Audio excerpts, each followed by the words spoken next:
Amara was a bright and cheerful 16-year-old girl who lived in the bustling city of Accra, Ghana. Everyone in her neighborhood in East Legon loved her infectious smile, and her teachers at Wesley Girls High School admired her artistic talents and kind heart. Her father, Dr. Kwame Asani, was a successful petroleum engineer who often traveled to oil rigs across West Africa, but always returned with beautiful fabrics and jewelry for his beloved daughter. Her mother, Akojua, was a talented seamstress who ran a thriving tailoring business from their family compound, creating exquisite Ken-inspired garments for wealthy clients across the city. Amara's life was filled with love, laughter, and the rich sounds of Akan lullabies her mother would hum while working at her sewing machine. The young girl would spend hours watching her mother's skilled hands transform colorful fabrics into stunning dresses, dreaming of one day creating her own designs. Their home was always filled with the aroma of kelaweel and the warmth of family gatherings under the mango tree in their courtyard. But this paradise came crashing down one humid morning in the rainy season, when Amara found her mother weak and pale, unable to rise from her bed. The doctor from Korobu Teaching Hospital said it was malaria, but days turned into weeks, and Akoju's condition only worsened. Despite her illness, Mrs. Asani continued to speak softly to her daughter, calling her Misansum, my soul, and stroking her hair with trembling fingers. Amara prayed fervently at the local Methodist church every Sunday, lighting candles and pleading with God to heal her mother. She watched helplessly as her vibrant, creative mother grew thinner each day, the light slowly fading from her once bright eyes. Dr. Asani canceled all his international contracts, staying home to care for his wife. But even his presence couldn't stop the inevitable. One quiet dawn, as the call to prayer echoed from a nearby mosque and roosters crowed in the distance, Amara awoke to find relatives weeping in their living room. Her father's strong arms encircled her as he whispered through tears that her mother had joined the ancestors. With shaking hands, he placed her mother's precious gold Adinkra necklace around her neck, a symbol of love and faithfulness that had been passed down through generations of women in their family. At only 16, Amara felt a devastating emptiness that seemed to swallow her whole. The compound that once echoed with her mother's laughter now felt cold and silent. Her father stayed close for weeks, abandoning his lucrative engineering contracts to comfort his grieving daughter, but the warmth of her mother's presence could never be replaced. The sewing machine sat covered in the corner, gathering dust like a shrine to happier times. Weeks later, Dr. Asani realized he would need to return to work or risk losing the oil contracts that supported their comfortable lifestyle. But he struggled with the thought of leaving Amara alone in their large compound, with only their house help for company. One evening, as they shared a quiet dinner jollof rice and grilled tilapia, some elderly relatives from Kumasi came to visit. While sipping palm wine on the veranda overlooking the garden, they shared their concerns with Dr. Asani. "Kwame," said his uncle, adjusting his cloth, "we know no woman can ever replace our dear Akoju in your heart or in Amara's life. But the child is still young and needs a woman's guidance, especially during these crucial years when she's becoming a woman herself."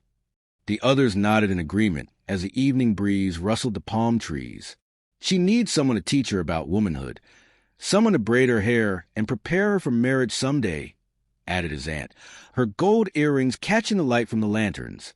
"When you travel to the oil fields, she shouldn't be alone with just the servants." Dr. Asante listened quietly, his mind heavy with conflicting emotions. Later that night, as he stood watching Amara sleep peacefully in her room decorated with her mother's beautiful fabrics, he thought deeply about his relative's words. He imagined his daughter growing up without feminine guidance, without someone to teach her the traditions and wisdom that only a mother could pass down. After much prayer and consultation with the elders, Dr. Asani decided to seek a new wife, not to replace Akoju's memory, but to provide the maternal care Amara desperately needed. The decision weighed heavily on his heart, but his love for his daughter convinced him it was the right path forward. What happens when grief opens a door to deception? Will Dr. Asani's well-intentioned decision lead his family toward healing or heartbreak? The choice he's about to make will change everything for young Amara. Don't miss the next chapter to discover how a father's love can sometimes blind him to danger. Hit that subscribe button and ring the notification bell. so you won't miss the next part of this incredible journey. What do you think Dr. Asani should do? Let me know in the comments below. 10 months after Okojua's passing, during a business meeting at a luxury hotel in Lagos, Nigeria, Dr. Asani noticed a stunning young woman named Fatima gracefully interacting with children at the hotel's daycare center. She was helping a little Yoruba boy tie his shoes while singing a gentle lullaby, her warm smile and patient manner captivating everyone around her. Her beauty was undeniable. Smooth dark skin, expressive eyes, and an elegant way of moving that reminded him of a dancer. But it was her apparent kindness toward children that truly caught his attention. Believing she could be the perfect stepmother for Amara, Dr. Asani introduced himself. Fatima, a 28-year-old from Kano, claimed to work in child development and spoke eloquently about her love for nurturing young minds. Over the following weeks, they met frequently at upscale restaurants in Victoria Island, sharing stories about their dreams and values. Fatima seemed genuinely interested in his culture, asking thoughtful questions about Akan traditions and expressing excitement about potentially becoming part of a Ghanaian family. Eventually, Dr. Asani brought Fatima to Accra to meet Amara at the popular OSU Oxford Street, hoping the bustling atmosphere would help them bond. Fatima's gentle approach immediately won over the grieving teenager. She complimented Amara's artistic sketches, brought her beautiful house of jewelry, and listened intently as the girls shared memories of her mother. They spent the afternoon browsing fabric shops, with Fatima showing genuine appreciation for Amara's eye for color and design. "Your mother raised an incredibly talented daughter," Fatima told Dr. Asani that evening as they walked along the body beach, watching the sunset paint the sky in brilliant oranges and purples. "I would be honored to support Amara's gifts and help preserve her mother's legacy." As time passed, Fatima grew closer to both father and daughter. She learned to prepare Amara's favorite meals, banku with okra stew and fresh fish from Tima Harbor. She braided the girl's hair in intricate patterns and taught her new house of words. Dr. Asani was impressed by how naturally she seemed to fit into their lives, filling some of the emptiness that haunted their homes since Okojua's death. After several months of courtship, Dr. Asani proposed to Fatima during a romantic dinner at the Kempinski Hotel, believing she could bring renewed joy to their family. The wedding ceremony was a beautiful blend of Akan and Hausa traditions, held at the International Central Gospel Church in Accra, with Amara dressed in a stunning yellow Kent dress, beaming with happiness at having a new mother figure. At first, life seemed blissful. Fatima continued to show Amara affection and care, helping with homework, taking her shopping at the Accra Mall, and even encouraging her artistic pursuits. She would often praise Amara's dress designs, suggesting she could become a famous fashion designer like the renowned Ghanaian designer Kofi Ansa. But after the honeymoon period ended, Amara began noticing subtle changes in Fatima's behavior. When Dr. Asani was home from his oil field assignments, Fatima remained the perfect stepmother, warm, attentive, and loving. She would prepare elaborate meals, ask about Amara's day at school, and sit beside her during family movie nights, sharing bowls of chin-chin and bisap juice. However, the moment Dr. Asani's helicopter lifted off toward the offshore drilling platforms, Fatima's mask began to slip. The loving smiles faded, replaced by cold indifference. Instead of the warm conversations they'd shared, Fatima began sending Amara on endless errands, to the Kainchi market for specific spices, to the seamstress to collect altered clothes, to various shops across the city, with little regard for the teenager's comfort or safety. One sweltering afternoon, Amara returned from the market with red palm oil instead of the palm kernel oil Fatima had requested. Without warning, Fatima's hand connected sharply with Amara's cheek, the first physical violence the girl had ever experienced. The slap echoed through their marble-floored kitchen as tears of shock and pain filled Amara's eyes. "You useless girl," Fatima hissed, her voice completely different from the gentle tone she used around Dr. Asani. "Can't you follow simple instructions? Your mother clearly failed to teach you basic intelligence before she died." Amara spent that night crying into her pillow, touching her swollen cheek and wondering how the woman who had seemed so caring could harbor such cruelty. She wanted desperately to tell her father, but each time he returned from work, Fatima would transform back into the loving stepmother, speaking softly, bringing Amara special treats from the Lebanese bakery, and even sitting beside her to admire her latest fashion sketches. To Dr. Asani, everything appeared perfect. He saw a harmonious family where his daughter was thriving under Fatima's care, never suspecting the emotional and physical abuse that occurred in his absence. Amara felt trapped between two worlds, one of false love and another of hidden cruelty, with no way to bridge the gap or reveal the truth without seeming like she was lying about the woman her father had grown to love. The mask is slipping, but Dr. Asani remains blind to Fatima's true nature. How long can Amara endure this double life of pretense and pain? And what happens when Fatima's cruelty escalates beyond what a teenage girl can bear? Next chapter will reveal the shocking event that changes everything forever. Make sure you're subscribed with notifications on. You won't want to miss what happens next. Have you ever been in a situation where no one believed your truth? Share your thoughts in the comments. Years pass in this painful pattern of hidden abuse and public perfection. Amara, now 18, and in her final year at Wesley Girls High School, had learned to navigate the treacherous waters of Fatima's dual personality. She found solace in her art, spending hours sketching elaborate African-inspired fashion designs in her notebooks, flowing Ibada robes with modern cuts, elegant kaba and slick combinations with contemporary twists, and stunning jewelry pieces that merge traditional Kan goldsmithing with modern aesthetics. One scorching afternoon during the dry harmattan season, as dust swirled to the streets of Accra and the sun beat down mercilessly, Fatima burst into Amara's room with her usual list of demands. "Go to Makola Market immediately," she ordered, thrusting money and a shopping list into Amara's hands. "I need fresh fish, scotch bonnet peppers, and palm nuts for soup. Don't waste time. I want you back before sunset." Amara knew the consequences of returning late too well. Previous delays had resulted in being locked out of the house overnight or denied meals for days.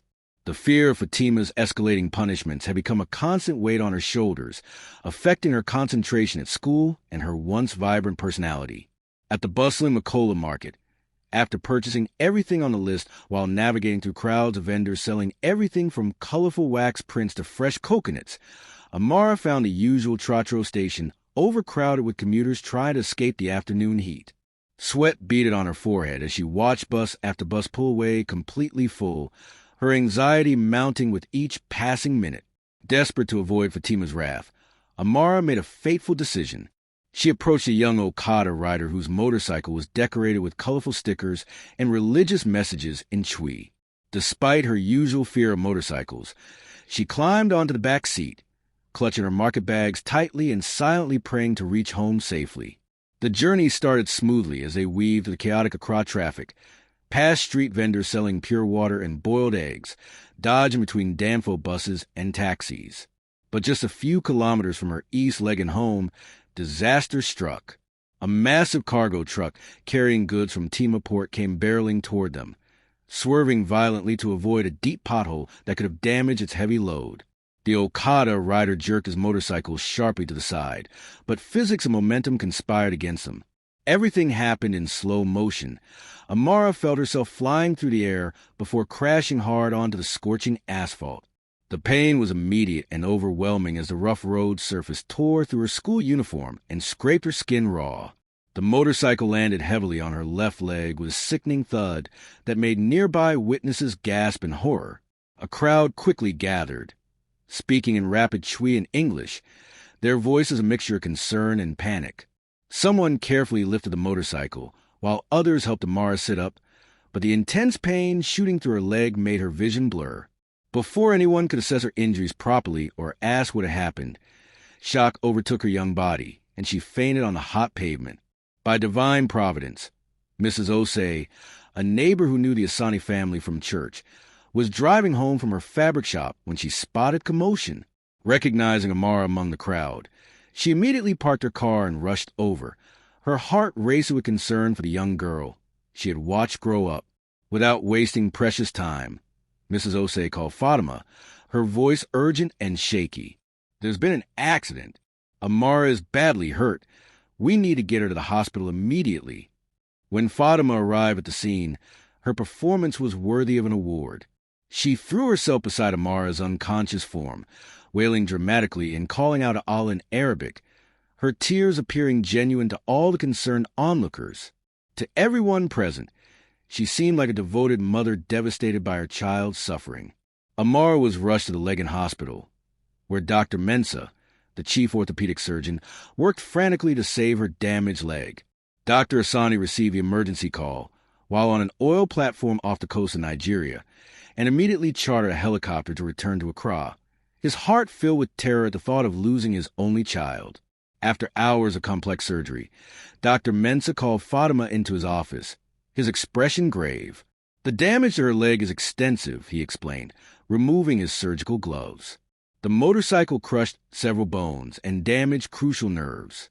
She will need crutches for mobility, and I cannot guarantee she will ever walk normally again. With intensive physiotherapy and prayer, there might be some improvement, but we must prepare for the possibility that this could be permanent." Fatima broke down in what appeared to be heartbroken sobs in the doctor's office, but privately, a cold satisfaction crept into her heart. With Amara disabled and dependent, she would be even easier to control and manipulate. When Fatima entered Amara's hospital room, she sat beside the bed and looked at the teenager's bandaged leg with barely concealed pleasure. "The doctor says you may never walk properly again," she whispered without an ounce of genuine sympathy. "You'll need those crutches for the rest of your life. Maybe now you'll learn to be more careful and obedient." Amara's heart shattered as the reality hit her. She had always loved dancing to high-life music, playing football with neighborhood children, and running along the beach at Labadi. The thought of being confined to crutches felt like a death sentence for her active spirit. But as devastating as this news was, what happened next would prove even more traumatic. That night, when the hospital corridors were quiet and the nurses had completed their rounds, Fatima returned to Amara's room with a sinister purpose. Leaning close to the injured girl's ear, Fatima's voice dropped to a menacing whisper. "Listen carefully, you little fool. You will never tell your father that I sent you to the market today. If you even think about revealing the truth, I will make your life so miserable that you'll wish you had died in that accident. Do you understand me?" Amara's entire body trembled as fear coursed through her veins. This was her moment, her chance to finally expose Fatima's years of abuse and cruelty. But trapped in a hospital bed, defenseless and dependent, she realized she had no choice but to nod silently in agreement. With her father away most of the time, there would be no one to protect her from Fatima's promised revenge. Amara's world has been shattered in more ways than one, and her chance for justice has slipped away in a moment of terror. But sometimes our darkest moments lead unexpected doors opening. What will Dr. Asani discover when he returns? And how will this tragedy ultimately reshape Amara's destiny? Don't miss next chapter, where shocking secrets come to light and new hope emerges from the ashes of despair. Hit subscribe and let me know in the comments. Do you think Amara will ever find the courage to tell her father the truth? When Dr. Asani finally arrived at Legan Hospital, his eyes filled with tears as he saw his daughter lying in a hospital bed, her leg wrapped in heavy bandages and her once bright spirit dimmed by pain and medication. "Amara, my precious daughter," he whispered, his voice breaking as he rushed to her bedside. "What happened? Why were you traveling alone when we have drivers? Who sent you out in this dangerous heat?" Amara's heart raced as Fatima's threatening words echoed in her mind. Fear gripped her throat like a vice, making it nearly impossible to speak. When Fatima entered the room with perfectly timed concern, Amara felt her last chance for truth slipping away like sand through her fingers. Forcing a weak smile, she looked up at her father and lied. "Papa, I just wanted to buy some new fabric for a dress design I was working on. I didn't want to bother anyone, so I went by myself." The words tasted bitter in her mouth, but Fatima's presence in the room made honesty feel impossible. Dr. Asani frowned, his engineering mind struggling to understand his usually cautious daughter's reckless decision. "But Amara, you know how dangerous Okada motorcycles can be. You should have asked our driver Kwaka to take you, or at least told Fatima where you were going." Before he could probe deeper, Fatima stepped forward with an Oscar-worthy performance. "I had no idea she had left the house," she said, her voice trembling with apparent emotion. "She must have snuck out while I was busy preparing dinner. Thank Allah she survived. I don't know what I would have done if we had lost her." She bent down to kiss Amara's forehead, whispering just loud enough for Dr. Asani to hear, "Get well soon, my dear daughter." Once they were alone in the hospital corridor, Fatima began her most destructive manipulation yet. She planted seeds of doubt about Amara's character that would grow like weeds in Dr. Asani's trusting heart. "Kwame," she said, her voice carefully modulated with concern, "I'm worried about Amara's behavior lately. This isn't the first time she's been secretive about where she's going. I think she might be involved with some boy from school. Maybe that's where she was really heading when the accident happened." Dr. Asani's protective instincts flared. "What are you saying, Fatima?" "I've seen her receiving phone calls that she quickly ends when I come near. She's been hiding things from both of us. I've tried to guide her properly, but you know how stubborn teenagers can be, especially girls who think they're too grown up for discipline." These lies began to take root in Dr. Asani's mind, creating the first cracks in his relationship with his daughter. While Amara lay in the hospital recovering from her injuries, she had no idea that Fatima was systematically destroying her father's trust in her. 3 months later, Fatima received news that would change the family dynamics forever. During a routine checkup at the Korobu Teaching Hospital, Dr. J delivered surprising news. "Congratulations, Mrs. Asani. You're 2 months pregnant." When Fatima shared this news with her husband that evening over a dinner of wache and fried fish, Dr. Asani's face lit up with pure joy. He embraced her passionately, speaking excitedly about their future and how wonderful it would be to have a new baby in the house. "Amara will finally have a sibling," he said, his voice filled with happiness. But those words triggered something dark in Fatima's heart. She didn't want to share Dr. Asani's love, attention, or wealth with anyone, especially not with Amara, who would always be a reminder of his first marriage and true love. When Amara was finally discharged from the hospital, she had expected to return to a home filled with care and attention from her father.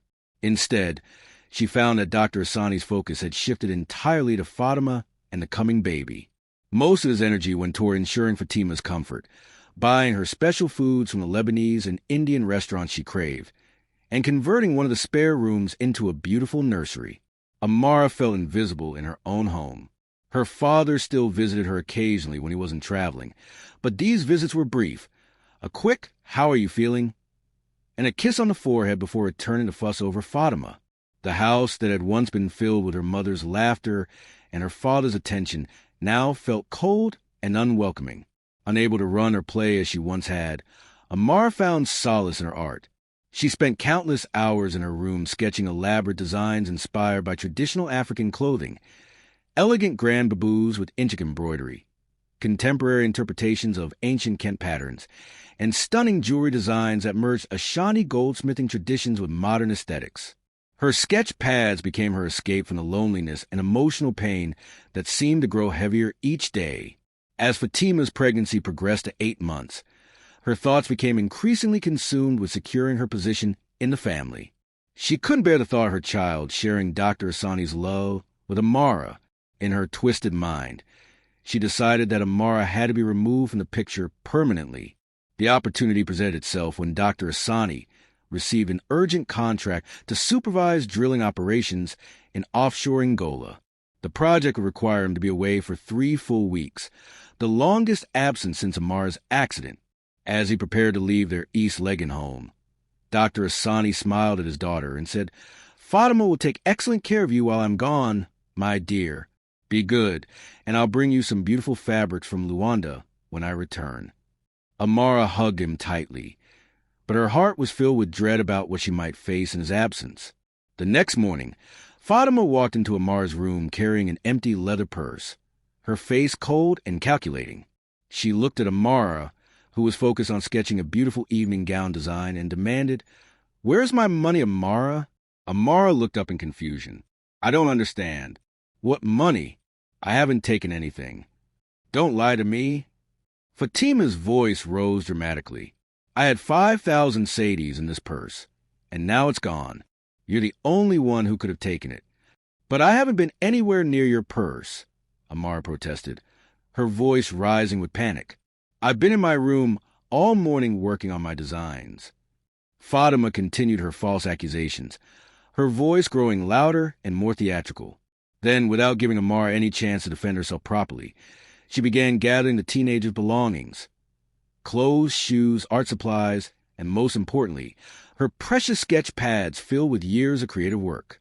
One by one, Fatima threw everything out of the house onto the dusty compound, including Amara's crutches. "You cannot stay here anymore," she declared with cold finality. "I will not live in the same house as a thief. Pack what you can carry and never come back." Amara couldn't fight back effectively. Fatima was heavily pregnant, and any physical struggle could endanger the unborn child. Instead, she found herself crawling on the marble floors of her childhood home, pleading for mercy and trying to gather her scattered belongings. "Please, Fatima," she begged, tears streaming down her face. "This is my father's house. My mother built this home with him. Where will I go?" But Fatima's heart had turned to stone. She dragged the injured teenager outside the compound gate and locked it firmly behind her. Then she threatened Kwaku, their longtime gateman, warning him that he would lose his job if he allowed Amara back inside. And just like that, at 18 years old, Amara found herself sitting outside the gates of her childhood home, her heart pounding with shock and disbelief. She gathered what belongings she could carry. Some clothes, her most precious sketch pads, and thankfully, some money she had saved from small sewing jobs she had done for neighbors. With her small backpack secured on her shoulders and her crutches supporting her weight, she began walking down the tree-lined street that had once represented safety and love. She had no idea where she was going, but she knew she couldn't stay near the house. As evening approached and the compound remained locked against her, she realized that her childhood was truly over. Cast out by the very person who was supposed to protect her, Amara faces the terrifying prospect of surviving alone on the streets of Accra. But sometimes when we lose everything, we discover strengths we never knew we had. What awaits our young heroine in the unforgiving world beyond those gates?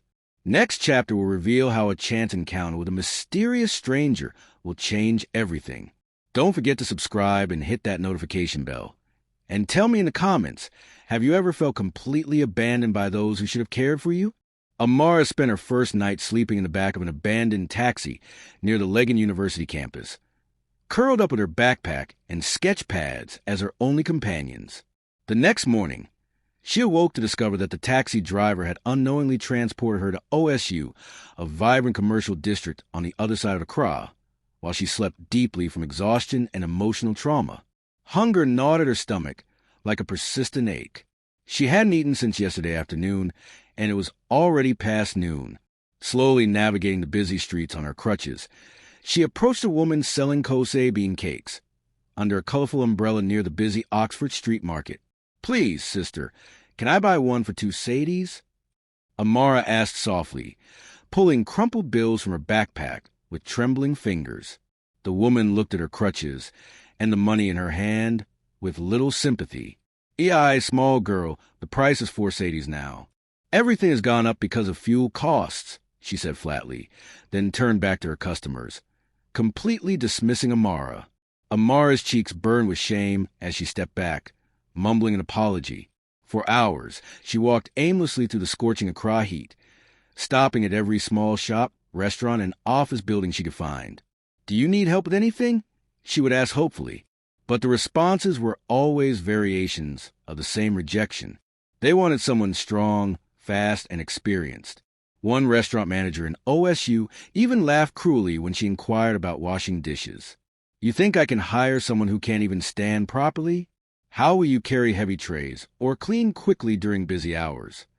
Amara tried to smile as if his words didn't pierce her heart, but each rejection felt like another weight added to her already heavy burden of pain and disappointment. By sunset, her arms ached terribly from the crutches, and her injured leg throbbed with intense pain. She found herself near the busy Dankwa Circle intersection and leaned against a street lamp to rest, watching the endless stream of trotros, taxis, and private cars navigate the chaotic traffic. While resting, her stomach grumbling loudly enough for passers-by to hear, she opened her backpack and pulled out her most treasured sketch pad. She turned its pages slowly, admiring the intricate design she had created.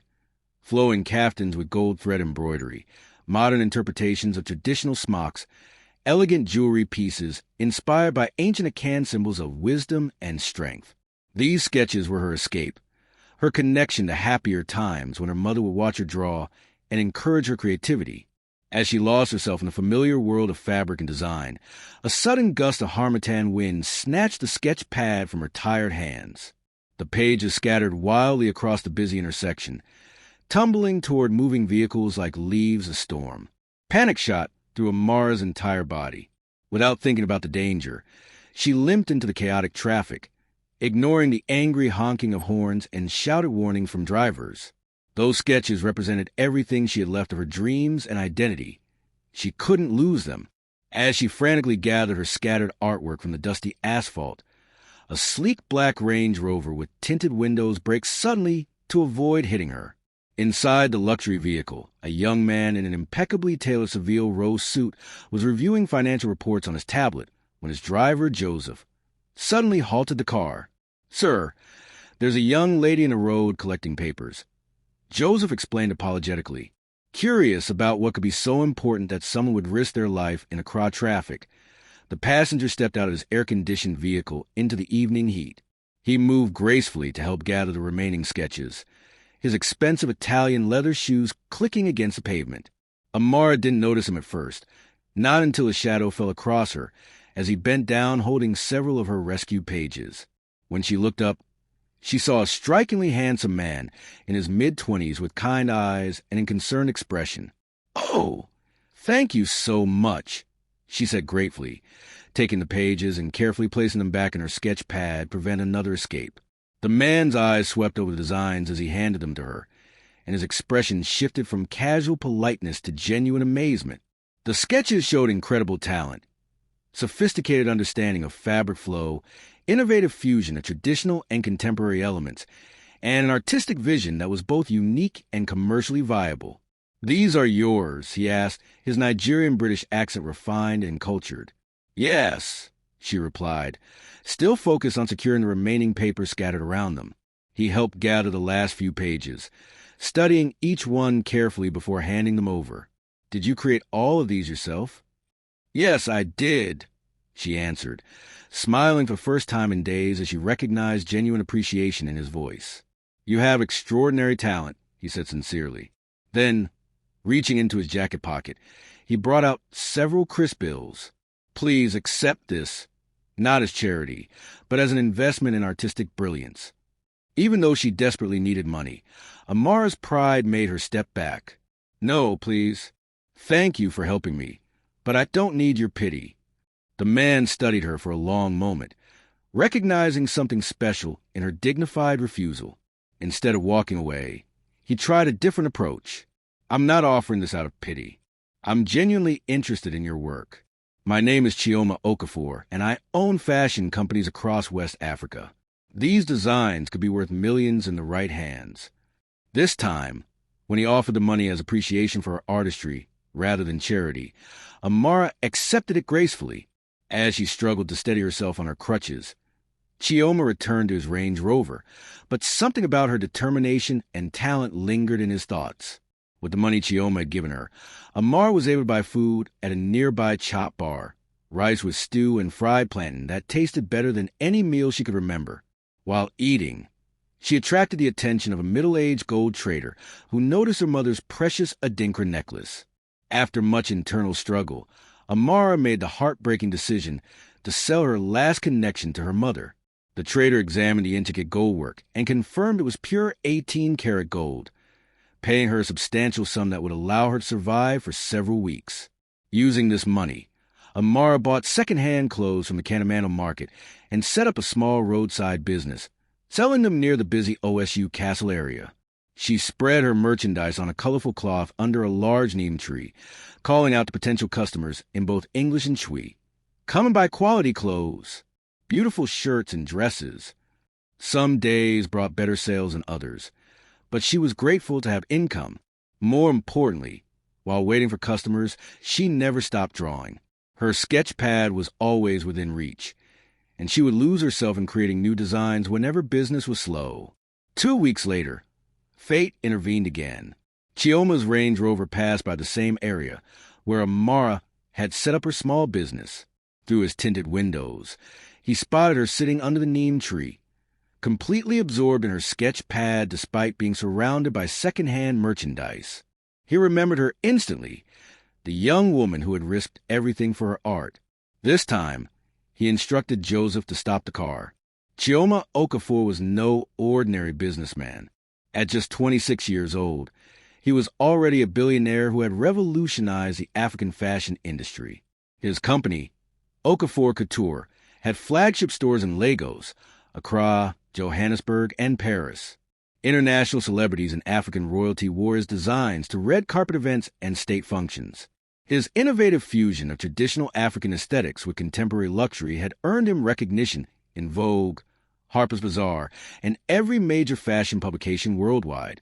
But Chioma was also known for something else: his relentless pursuit of perfection and his eye for undiscovered talent. He had built his empire by finding raw creativity in unexpected places and nurturing it into commercial success. When Chioma approached Amara under the neem tree, she looked up in surprise, recognizing him immediately. "It's you again," she said, a genuine smile spreading across her face for the first time in weeks. "Thank you so much for helping me that day." Chioma studied her face, noting the weight loss and tired eyes that spoke of difficult weeks, but also the undimmed spark of creativity that continued to drive her artistic pursuits. "I've been thinking about your design since that day," he said directly. "I'd like to make you an offer." Amara's fingers tightened around her sketch pad. "What kind of offer?" "I want to buy your designs and hire you as a creative consultant for my company. More than that, I want to invest in your talent and give you the resources to develop your ideas without limits." The word seemed too incredible to be real. Amara stared at him, searching for signs of deception or cruel humor. "You want to hire me? But I have no formal training, no fashion degree. I can't even sew properly because of my leg." "I'm not looking for someone to operate sewing machines," Chioma replied firmly. "I have teams of skilled seamstresses and tailors. What I need is vision, the ability to see what doesn't exist yet and imagine it into being. You have that gift." Amara studied his face carefully. "Why would someone as successful as you want to work with someone like me?" Chioma extended his hand toward her, his expression sincere. "Because true talent doesn't announce itself with certificates or connections. It reveals itself in the courage to risk everything for a piece of paper blowing in the wind." After a long moment of consideration, weighing her desperate circumstances against her lingering fears of disappointment, Amara placed her hand in his. "I'll try," she said quietly. "What's your name?" Chioma asked, realizing he had never learned this basic detail. Amara laughed softly. "I thought you'd never ask. My name is Amara Sani." Joseph helped her into the luxurious Range Rover, and they drove away from the roadside that had been her home for weeks. Amara's transformation began immediately. Chioma arranged for her to stay in a beautiful service apartment in airport residential area, complete with a fully stocked kitchen, comfortable furniture, and most importantly, a dedicated art studio space with professional drawing tools and fabric samples. The next morning, a driver arrived to take her to Okafor Couture's Accra headquarters, a stunning glass building in the cantonments area that housed design studios, showrooms, and administrative offices. Amara was given her own creative space on the top floor, with floor-to-ceiling windows overlooking the city and every tool she could need to bring her visions to life. For the first time since her mother's death, Amara felt truly alive. She threw herself into her work with passionate intensity, designing from dawn until dusk. Her creations began to take shape. Elegant evening gowns that incorporated traditional Kent patterns in unexpected ways, sophisticated business that celebrated African textile traditions, and stunning accessories that told stories of heritage and hope. When the day came for Amara to present her first collection to Chioma's senior design team, accomplished professionals who had worked with international fashion houses, the conference room fell completely silent as her sketches were displayed. These weren't just drawings. They were blueprints for a revolution in African fashion. Finally, the head of design, a sophisticated woman named Dunny who had previously worked for major European fashion houses, broke the silence. "Where did you find her, Chioma?" Chioma smiled, his eyes never leaving Amara's face. "Sometimes extraordinary talent finds you when you're not even looking for it." The decision was unanimous and immediate. Amara's collection would be the centerpiece of Okafor Couture's showcase at African Fashion Week in Lagos, the continent's most prestigious fashion event, where international buyers, media, and celebrities would witness her debut. Amara could barely believe the words when she heard them. After years of sketching in secret, hiding her dreams from a world that seemed determined to crush them, she was about to see her creations walk down one of Africa's most important runways. Meanwhile, 200 kilometers away in Drive Asani's compound, the foundations of Fatima's deception were beginning to crumble. She had given birth to a baby boy and continued to maintain her facade of perfect devotion, but cracks were appearing in her carefully constructed lies. Fatima had always been meticulous about hiding her true nature, but motherhood and the stress of maintaining multiple deceptions began to take their toll. She started making small mistakes, keeping her phone visible when suspicious messages arrived, being less careful about her conversations, and growing increasingly demanding about money and material possessions. One afternoon, while Fatima was bathing their newborn son, her phone buzzed with notifications on the living room coffee table. Dr. Asani, who had just returned from a successful oil exploration project in Equatorial Guinea, was reaching for his own phone when Fatima's screen lit up with an incoming message. He had no intention of invading her privacy, but the message preview was impossible to ignore. "When are you coming to Kano? I miss you and our son. The house I found is perfect for our new life together." Dr. Asani's world tilted on its axis. With trembling hands, he unlocked the phone and discovered a devastating trail of messages, photos, and voice notes that painted a picture of elaborate betrayal. The baby he had been celebrating as his son belonged to another man. The woman he had trusted with his daughter's care had been planning to disappear with his money and assets all along. When Fatima emerged from the bathroom carrying the baby, she found Dr. Asani sitting with her phone in his hands, his face a mass of heartbreak and fury. "Is any of it real, Fatima?" he asked quietly. "The baby? Your love? Any of it?" Instead of denial or remorse, Fatima simply shrugged. "You're a wealthy man, Kwame. I gave you what you wanted: a wife, a son, a perfect family.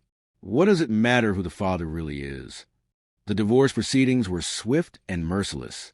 Despite Fatima's attempt to claim a larger settlement, Dr. Asani's lawyers had built an airtight case around her fraud and deception. She left with a minimal settlement and custody of a child who would grow up knowing his mother had built their life on lies. Alone in his empty house, Dr. Asani was consumed by grief and regret. He had lost everything that mattered: his beloved daughter, his faith in love, and his sense of judgment. It was then that he found Amara's childhood diary hidden beneath her bed, its pages filled with years of pain, hope, and artistic dreams that he had been too blind to see. Reading her words, Dr. Asani realized the magnitude of betrayal. While he had been building oil rigs and chasing wealth, his daughter had been suffering in silence, creating beauty despite the cruelty surrounding her. He began searching for Amara immediately, driven by a desperation that consumed his every waking moment. He hired private investigators, contacted old friends and neighbors, and spent his days walking through Accra's markets and streets, showing her photo to anyone who would listen. 3 months into his search, while reviewing financial reports in his study, Dr. Asani heard a familiar name on the evening news. The Ghana Broadcasting Corporation was covering African Fashion Week, and the presenter was discussing breakthrough designers who were reshaping the continent's fashion landscape. And tonight, we're featuring the extraordinary story of Amara Asani, whose rise from street vendor to international fashion sensation has captured hearts across Africa. Dr. Asani's pen fell from his hands as the television screen filled with images of his daughter, no longer the broken girl who had left his house, but confident, radiant young woman walking down a Lagos runway in a stunning gown of her own creation. "She's walking," he whispered to himself, watching in amazement as Amara moved gracefully without crutches, her smile brighter than he had ever seen it. The news report continued. Ms. Asani's remarkable recovery was made possible through advanced medical treatment funded by fashion mogul Chioma Okafor, who discovered her talent and invested in both her artistic development and her physical rehabilitation. Dr. Asani sat transfixed as he watched his daughter's creations grace the runway, designs that spoke of resilience, cultural pride, and an artistic vision that had flourished despite every attempt to destroy it. That night, he began calling television stations, fashion magazines, and anyone connected to the industry, but reaching Amara proved impossible. She was now surrounded by managers, agents, and security personnel who protected her privacy with professional efficiency. But Dr. Asani refused to give up. His daughter had survived and thrived without him, but he was determined to find a way back into her life, even if it meant facing the full weight of his failures as a father. For Amara, working with Chioma had brought transformations she had never imagined possible. Beyond providing her with career opportunities, he had arranged for the finest orthopedic specialists in Lagos to examine her leg. Through a combination of advanced surgical procedures and intensive physiotherapy, she had regained most of her mobility, trading her crutches for occasional use of an elegant walking stick that had become part of her distinctive style. More importantly, she had found her voice as an artist and her confidence as a woman. Chioma treated her as an equal partner in their creative endeavors, valuing her opinions and respecting her artistic vision.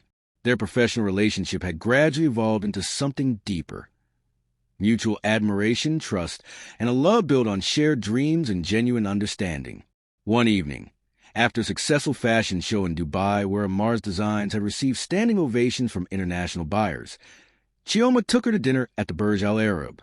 As they watched the sunset paint the Persian Gulf in shades of gold and crimson, he took her hand across the table. "Amara," he said softly, "you brought magic into my life in ways I never expected. You've shown me that true beauty comes from strength, that the most precious things are often found in the most unexpected places." Her heart raced as she recognized the depth of emotion in his voice. "I don't just love your talent or admire your resilience," he continued. "I love you, your laughter, your determination, your incredible heart. Will you marry me?" Through tears of joy, Amara said yes, accepting not just his proposal, but the promise of a love built on mutual respect, shared dreams, and unshakable support. But their story had one more chapter to complete. 3 weeks before their wedding, Chioma received a call from Dr. Asani, who had finally managed to reach him through business contacts in the oil industry. The conversation was brief but heartfelt, a father's plea for the chance to apologize and reconnect with the daughter he had failed. After discussing it with Amara, Chioma arranged for Dr. Asani to attend their engagement party at the Kempinski Hotel in Accra. When the moment came for toasts and celebrations, Amara saw her father standing at the back of the elegant ballroom, tears streaming down his face as he watched his daughter's happiness. Their reunion was painful and beautiful. Years of hurt acknowledged, forgiveness offered, and love rediscovered. Dr. Asani walked his daughter down the aisle at their wedding 6 months later, grateful for the second chance that grace had provided. As for Fatima, her story served as a reminder that deception and cruelty ultimately consumed those who practiced them.